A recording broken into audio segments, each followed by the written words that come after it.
Bonjour, donc on se retrouve pour une vidéo d'aide sur les exercices 56 et 57 de cette feuille.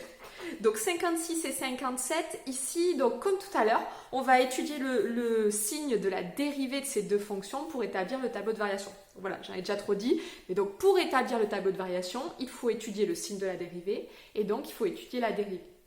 Ici, la difficulté, c'était, j'espère que vous l'avez reconnu, pour étudier la dérivée, on a un quotient, on a un u sur v. Donc je reconnais u égale u' égale, v égale v' égale, enfin je reconnais u sur v avec u égale u' égale, v égale v' égale, et la formule ici c'est u'v moins uv' sur v carré.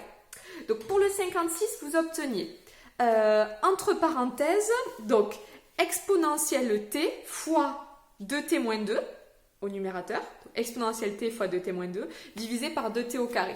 Voilà, je vous l'affiche, vous devez obtenir cette dérivée, hop, voilà, cette dérivée ici. Donc là, si vous l'avez obtenue, bravo, vraiment c'était pas facile. Si vous ne l'avez pas obtenue, je vous conseille de repartir maintenant avec cette dérivée pour étudier le signe. Donc, imaginons que vous ayez des difficultés pour étudier le signe, ce qui ne me surprendrait pas tellement.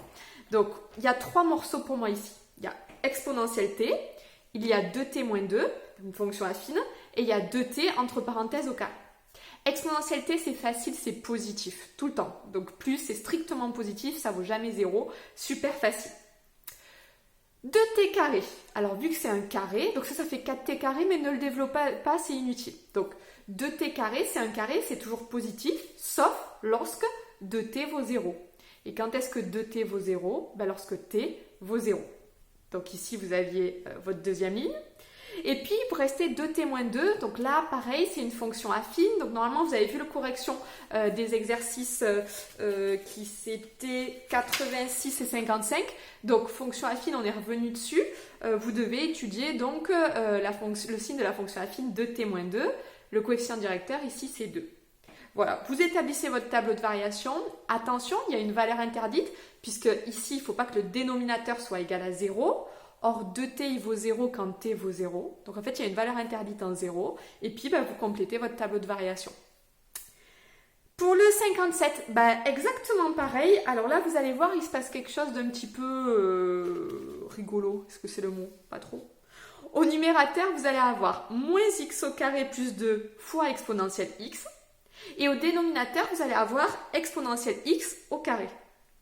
En fait, ici, ça veut dire qu'au dénominateur, exponentielle x au carré, c'est exponentielle x fois exponentielle x. Donc, vous avez exponentielle x fois exponentielle x au dénominateur.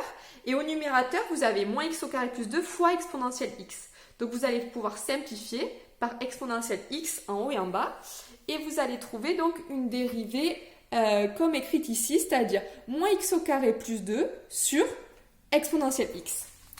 Donc au numérateur, moins x au carré plus 2, au dénominateur, exponentielle x. Voilà. Donc si vous avez trouvé ça, là encore, bravo, c'était vraiment pas facile du tout. Et si vous n'avez pas trouvé, faites une pause et essayez d'étudier le signe de cette expression. Donc on revient, le signe de cette expression, moins x au carré plus 2. Allez, il y a un carré, le signe...